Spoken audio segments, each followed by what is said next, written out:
The bottom half manages up, while the top half manages down. Part 1. The material for this podcast comes from my book, Advanced Success Secrets. A free copy of each of my 8 bestsellers can be found at alexhammerbooks.com. That's AlexHammerbooks.com. Life is a process of opposites. Polarities or dualities is probably more accurate terminology, working to come more into balance. Carl Jung has a famous theory that in the first part of life, we work on developing our more pronounced qualities. So, for example, if we are outgoing, we may use more in different ways to develop this skill. The second part, or half, I don't believe that this represents an actual timeline as much as a conceptual one. Once our more pronounced qualities have become more developed, then we shift to developing our less pronounced ones. So those who are really into strength start working on their softer side.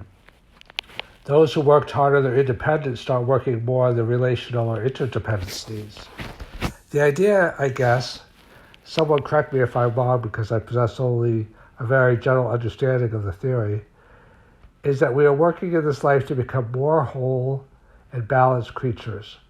We do this by first developing our more pronounced qualities and then by integrating them better, once we have developed them primarily over a period of time with their opposites. This makes sense to me. Of course, we don't all necessarily develop in the same way at all times, but at the same speed. And then you also have the issue of arrested development, where one seems to be going through the same issue or even crisis over a prolonged period over and over again. So in essence, we each program to look to reconcile or challenge our opposite. So how does this relate to managing up and managing down? We're all here to be foils and challenges to each other. Those who have less authority question authority, and those in authority exercise it and keep their eye on keeping the masses more in check. Let's examine this. If we have relatively less power in the world, then power is something which we may experience more in terms of it being applied to us than applying it to others. Both the powerful and the less powerful learn about power in its exercise, being either on the giving or receiving end. When we are earlier in the pursuit of working to establish ourselves in the world, we judge those above us and are motivated to keep them in check. This is the managing up. So, for example, as an employee, we're watchful that our boss and company are doing the right thing. We may watch our government to make sure that it is doing the right thing in our eyes, and speaking out when we feel it doesn't. When we are younger, we watch and judge our parents, often in a critical way, especially at certain developmental ages or stages. In a sense, managing up is a process of attempting to lift ourselves up in the world by pulling others down. Not always in a negative sense, as that may sound, but by poking holes in established and establishment figures, keeping them honest, as it were. Therein comes the reforming element of youth. As we're working our way up in the world, we look for weaknesses in the current system and in those who are more established than us or have power over us. We are optimistic about a better world, a better future, and resent or blame others who we feel have sold out, taken the easy way out, and of course against those who we view as selfish or exploitative of others. Our motto may well be, question authority.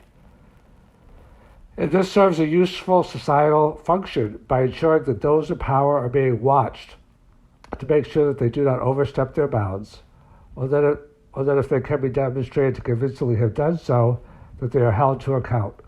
But all of this watching, criticism, and blame can also serve a more individual function.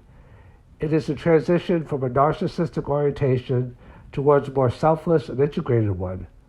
We examined in the Laws and Secrets of Success how the infant is essentially egoistic.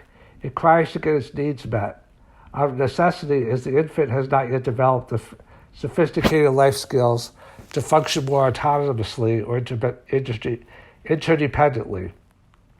The infant is in a high development position, highly dependent position. As such, to survive, it is important that we be able to see and make note of deficiencies in others. I cry, realizes the infant, but the meaning of the need is not always immediate. What in the name of all good that is good is going on here? So our managing up starts early. The baby learns how over time and in various ways to ingratiate itself further. A little extra smiling here, taking a break from crying when no immediate response is forthcoming. Perhaps triggering the parents a response of, uh-oh, silence, what is wrong? Or crying louder or in a more urgent tone.